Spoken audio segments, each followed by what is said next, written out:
Assalomu alaykum, Ro'mon Mirziyoyev bobamiz. Mana Zoir Mirziyoyev ham mana narsalarda chiqishlarda necha marta aytdilar, Namangan viloyati mana shu kambag'allikdan chiqarasan deb. Lekin bu qonunlar to'liq ishlamaydi. To'liq mana uy joyimiz ham kam ta'minlanganlar to'liq narsadan chiqarib bermaydilar.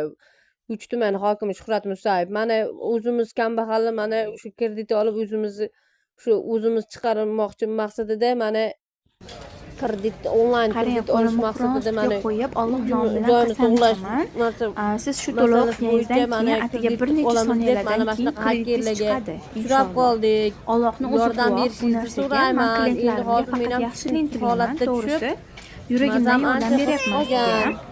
Bismillah, agar Imkoniyatlarida yordam yordam gapirsam, lekin mana bunchalik Zoir og'ir kunlarda Mirziyoyev yordam necha marta mana bermasam, shunaqa qilib Alloh o'zi chiqaribdilar. meni Lekin jazolasin. hali birorta YouTube'ga ham chiqarganman, Instagram'ga ham chiqarganman, lekin natija yo'q. Natija bo'lgani yo'q. Shuhrat Musayev ham kelmadi, viloyat hokimi Shavkat Abdurazzoqov ham holatimdan ham xabar olmadi.